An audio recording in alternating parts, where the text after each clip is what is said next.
dia cuma ada satu untuk subjek ini bagi calculation. Dia cuma ada satu je. The aims of development appraisal is to determine the viability from the financial perspective. Okay, in this context, you have to calculate the developer's profit, and then you have to determine the ratios from GDV, ratio from TDC, and then you have to conduct analysis of cash flows to identify or to determine the net present value, internal rate of return, and also you have to determine or you have to do an analysis to calculate the payback period of a certain development project.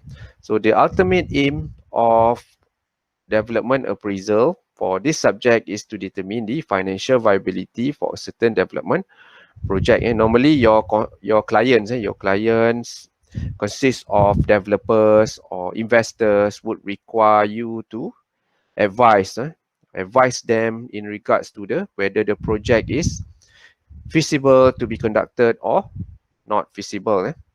So as far as concerned, in order for you to provide a sound judgment or sound decision making, you have to conduct the development appraisal calculation. Okay, and then in week 2, you will also be given a notes in regards to the measurement of development viability. So how do we determine either the project is feasible or viable?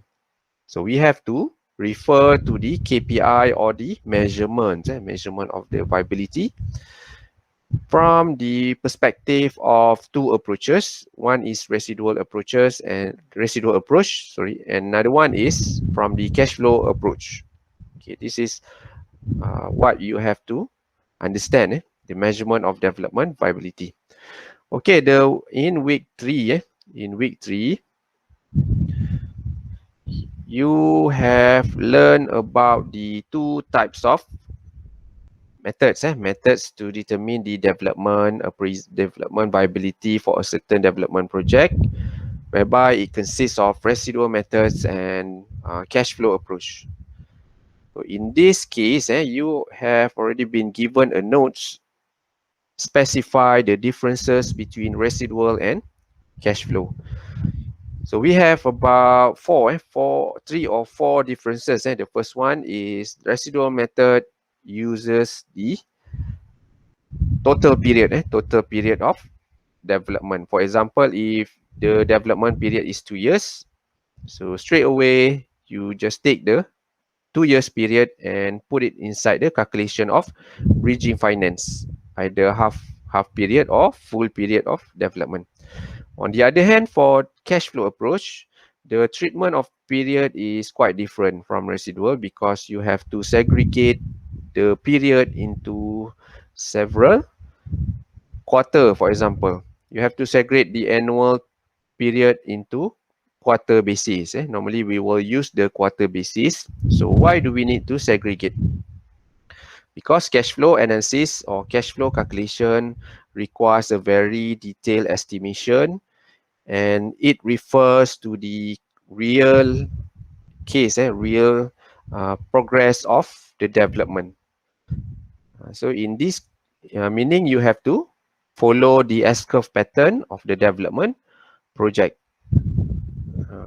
Okay, for example, when we look into the total development cost, site preliminaries will occur at the beginning or before the construction start. So you have to assume, or you have to put the figures, you have to insert the figure in period 1, for example. And then as we move along, you have to conduct other types of development work, such as the infrastructure costs. So normally infrastructure costs will commence after you have paid all the site preparation costs, site preliminaries, authorities contribution, and also the professional fees. So normally we can assume these infrastructure costs at the period 4 or 5, for example. So that's why we need to segregate the annual period into quarterly period because we need to follow the actual realization of the project. Okay, the second differences is in regards to the interest. Interest. So the treatment of interest in residual is more explicit, whereby you can see the items of bridging finance, and then you straight away calculate the bridging finance. So on the other hand, within the discounted cash flow or the cash flow approach, the interest is calculated implicitly.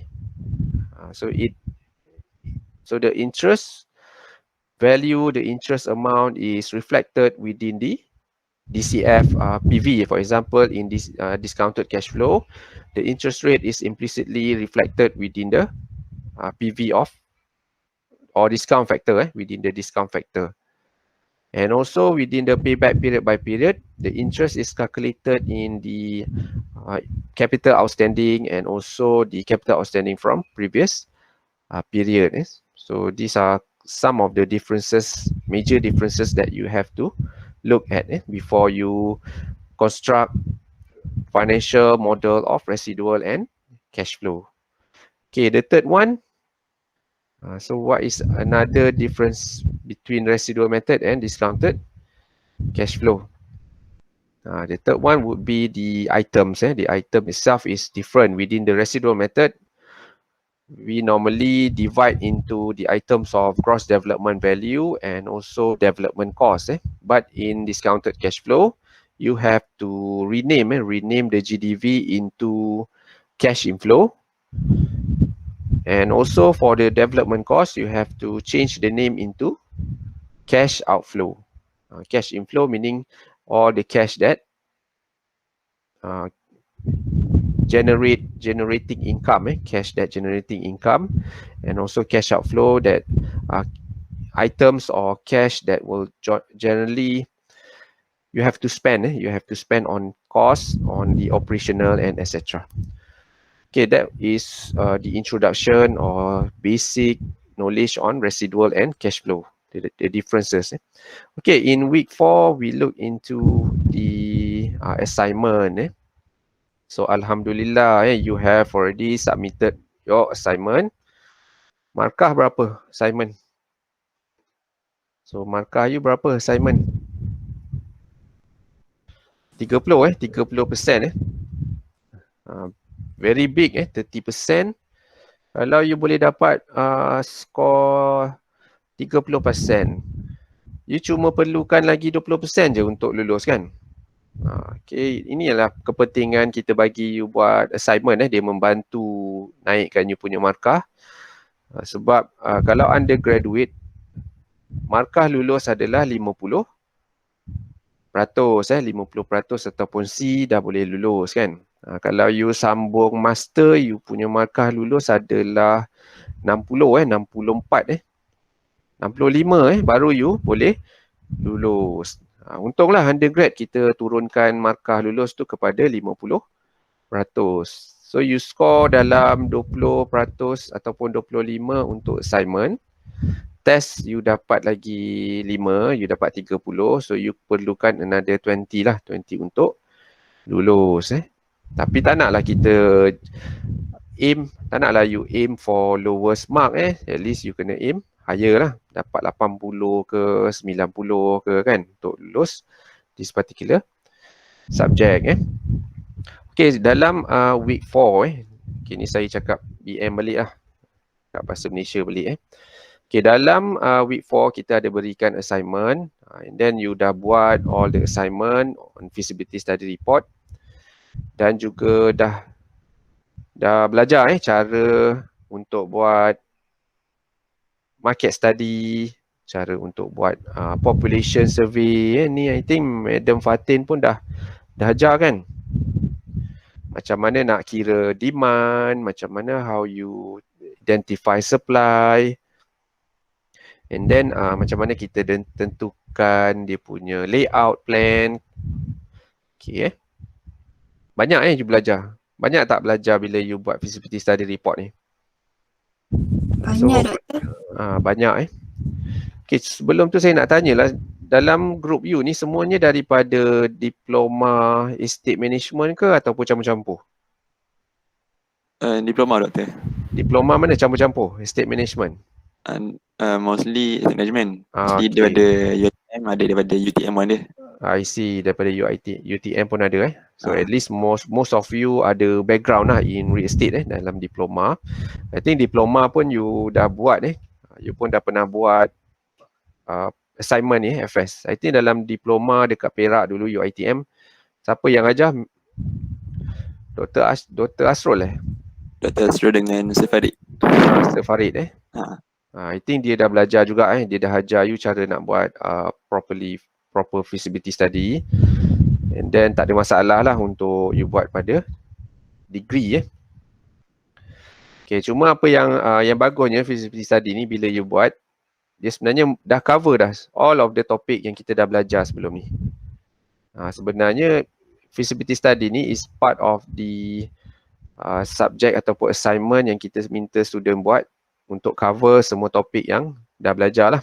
Sebab apa the aims of development appraisal ni itself is to determine the highest and best use of the project So when you conduct feasibility study report, indirectly you are determining the highest and best use daripada konteks legality, daripada konteks physical, daripada konteks financial, and then dari konteks land use itself keempat-empat aspects of highest and best use ni sebenarnya you dah cover dalam feasibility study report ni. Itu yang bagusnya Nanti kalau you kerja dekat luar in practice biasanya kalau klien minta you buat feasibility study report ni satu content dia boleh cecah sampai 5,000 satu content of feasibility study report ni you boleh claim sampai 5,000 lah. So kalau ada 4 content of FS, you boleh dapat 20,000 untuk satu report ni. Very lucrative very lucrative produk lah yang kita boleh jual kepada klien Okey, ada ni saya pun ada contoh feasibility study yang dekat industri minta buat klien, tapi since Madam Fatin ajar mungkin dia ada tunjuk lah. Okey, kemudian kita pergi kepada minggu kelima cuti bagian saya minggu keenam. Okay, saya dah tunjukkan lah, we have looked into the details items in residual method, because before you conduct your analysis using residual method, you are required to understand and you are required to find out the cost and find out the income that inherent within the real estate development project. Okay, the first one is in terms of GDV. So within the residual method itself, what you need to do is that there are two types of GDV. First coming from rentals, and the second one coming from the unit price. And then within the Google Classroom that I have already previously instructed you to submit, you have already done the calculation GDV from rental and also for unit price.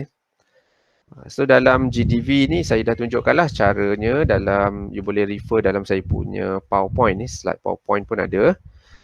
Kalau untuk rental kita kena consider banyak item lah, dia lebih kompleks berbanding dengan GDV daripada harga per unit Okay, kalau dalam rental you kena consider apa?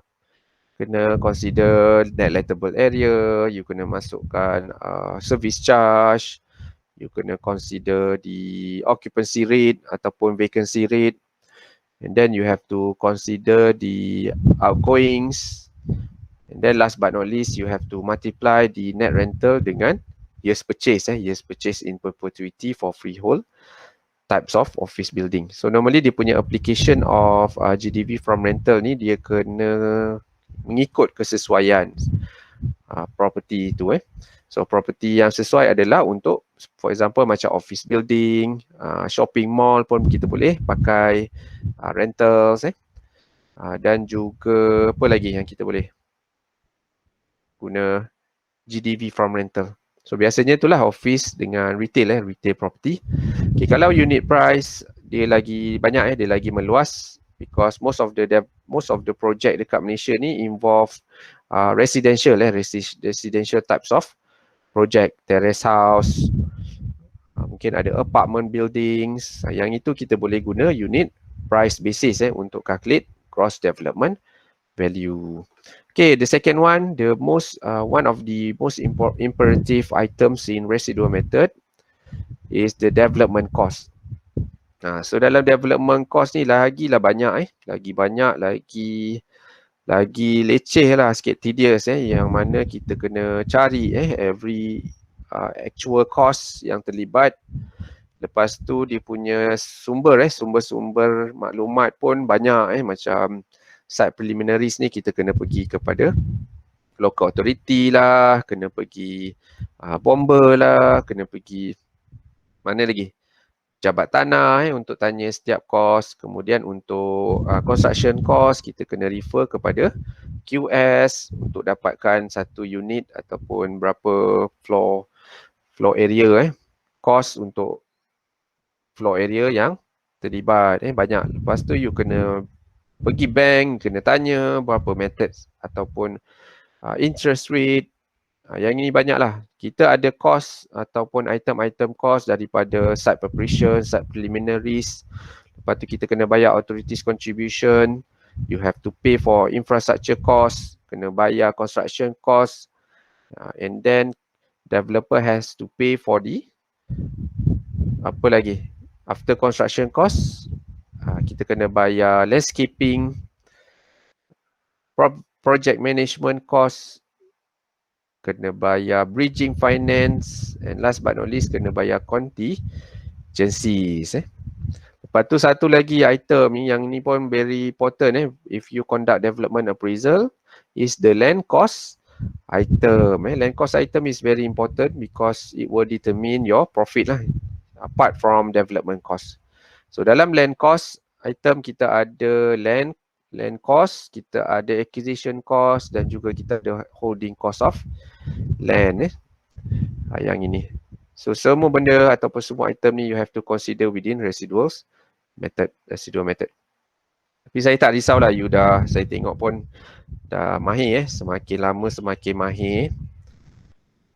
Okay, kemudian kita ada buat juga residual method measurement. So once you have determined the GDV and TDC for the development project, you have to conduct the measurement ataupun you have to conduct the analysis to determine the viability using measurement. Dalam residual method kita ada 3 types of measurement. The first one is profit. Profit senang lah, simple Kalau ada positive cash, lebihan duit, meaning kita untung ada duit lebih, untung lah, profit kan, profitable. Tapi adakah dia viable? Profit tak semestinya viable kan. Dia punya contoh lah, macam you buat construction lepas tu you dapat profit, you dah bayar cost semua 30 juta. Lepas tu you punya profit you dapat in the end 1 juta je. Dia profitable, tapi is it viable? Dah spend 30 juta tapi in the end you dapat 1 juta profit. Yang ini kita consider not viable lah, not viable. Profitable but not viable. So how do we determine the viability ni? So kita kena refer kepada ratio of profit from GDV, ratio of profit from TDC yang kita dah belajar sebelum ni So if the percentage falls within the range of 15 to 25 and above for GDV, ratio from GDV, kita boleh kata bahawa the project is viable. Kalau from TDC aspect, kita mesti dapat nilai percentage yang lebih tinggi daripada 20% lah, 20 to 50% if the ratio of profit from total development cost. So in order for you to determine the financial, whether the profit is viable or not viable, you have to conduct the ratio analysis using divide profit divide by GDV times 100 or profit divide by TDC times 100. Itulah measurement dia, 3 measurement yang kita gunakan dalam residual method. Very simple. Tak ada guna teorem Pythagoras lah, tak ada guna kemungkinan lah, tak ada guna add math lah, very simple calculation. Tambah, tolak, darab, bahagi je kita punya calculation. Okay, kemudian dalam discounted cash flow method, yang ini adalah approach yang kedua. Okay, ini pun saya dah tunjukkan lah, saya explain secara general je lah. Kita perlu lihat kepada basic equation dia, and then elements in cash flow method ada apa? Dia mesti ada period of the development, dia mesti ada cash inflow, cash outflow, and then you tolakkan cash inflow minus cash outflow, you will get the net cash flow. After net cash flow, barulah kita kalikan dengan PV, discount factor, kita kalikan dengan interest dan sebagainya. Okay, itu periodical cash inflow and outflow ni yang saya dah tunjukkan lah, yang mana kita kena pecahkan ataupun when you develop your cash flow model, cash flow financial model, you have to divide your term into period quarterly period. So inilah dia punya maknanya. Okay, kemudian kita akan apply discounted cash flow dan juga seterusnya kita dapatkan net present value, kita calculate internal rate of return, dan juga other measures kita gunakan period by period cash flow model, payback period. So yang ini pun normally biasa dia akan keluar lah dalam exam. Tak boleh lari daripada calculation ni. DCF, MPV dan juga payback period by period. Okay. Kemudian kita dah go into the final topic. Topik yang ini dia technical lah. Yang ini I think saya tak buat GMIT untuk topik sensitivity analysis. Tetapi saya minta you refer kepada video, recorded video dalam YouTube lah. Yang ini biasanya kalau dalam exam ke apa, dia salah satu sama ada sensitivity ataupun risk analysis yang akan keluar. So semester ni saya pun tak ingat lah soalan mana yang akan keluar, sama ada sensitivity ataupun risk analysis. Okay, untuk sensitivity analysis ni dia aim of sensitivity analysis adalah untuk kita melihat kepada calculation kita, sama ada calculation tersebut tepat ataupun ada masalah, error dalam aspek item-items yang kita dah siapkan tu, kita dah masukkan. So kita nak tengok perubahan di antara sesuatu variable kepada variable yang lain, macam profit dengan cost, construction cost. Kita nak lihat sama ada profit ni sensitif kepada perubahan dalam construction cost. Sekiranya dia sensitif, dia significant, meaning kita kena ambil berat, kita kena ambil berat, kita kena berjaga-jaga dengan our calculation, dan juga kita kena buat semakan banyak kali mengenai cost, construction cost tersebut. Sebab apa? Kita takut sekiranya kita tersilap letak nilai construction cost even RM1 pun, itu akan menyebabkan kerugian kepada developer sebanyak beberapa juta. Dia boleh jadi macam tu. Even kita tersilap letak 10 sen pun, perubahan kepada profit sekiranya dia signifikan, sekiranya dia punya hubungan tu adalah signifikan, profit akan jatuh sebanyak 500,000 for example. Dia boleh jadi macam tu. Very possible.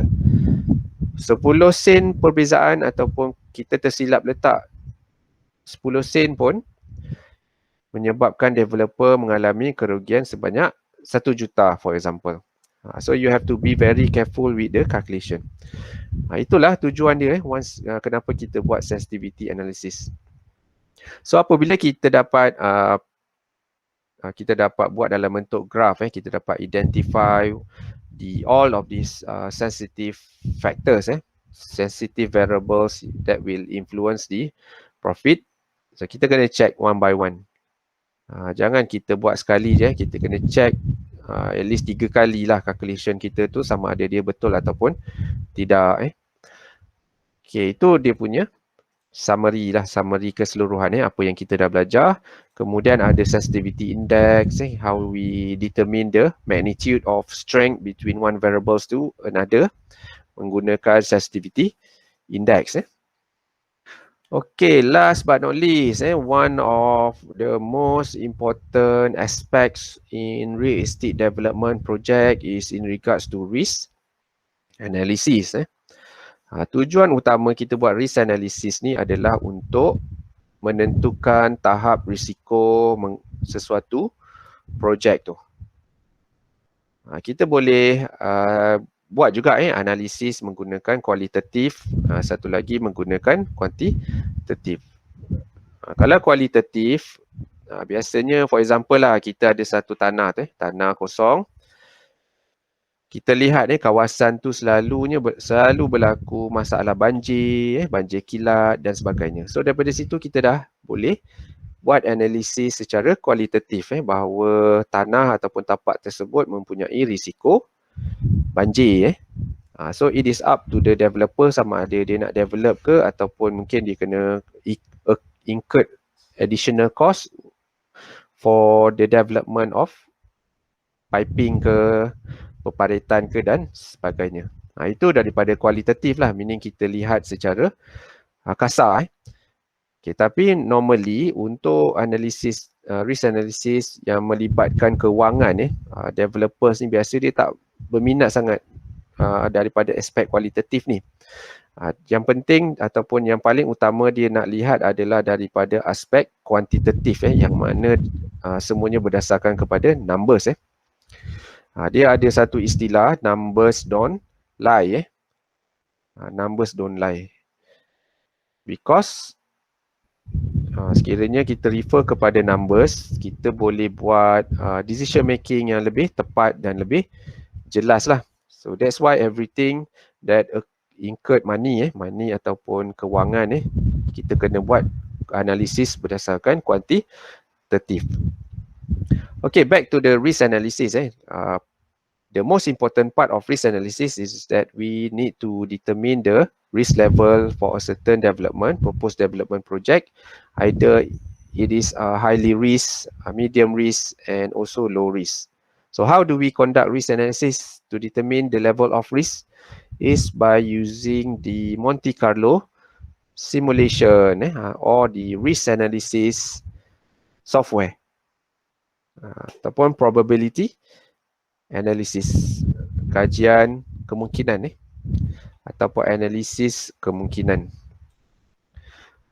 Okay, saya juga dah tunjukkan lah, tak tahulah you faham ataupun tidak sebab dia lebih kepada technical aspects, and then you have to do a demonstration, you have to do a practical exercise lah sebenarnya buat risk analysis ni, yang mana untuk menentukan risk kita kena lihat kepada target rate of developer. Biasanya developer ni dia akan bagi tahulah dia nak berapa jumlah dia target berapa. Bila dia buat projek ni, dia nak dalam poket dia mesti dapat dalam 50 million for example. So bila kita buat risk analysis, kita create our risk profile dalam bentuk table yang ada percentage of certainty tu. And then kita compare lah dengan certainty level tu. Kalau 50 juta falls within the range of certainty between 90 hingga 100, so kita boleh kata bahawa risiko dia sangat rendah because kita yakin certainty level is highly viable lah, highly achievable untuk dapat 50 juta sebab kita yakin sebanyak 90 hingga 100%.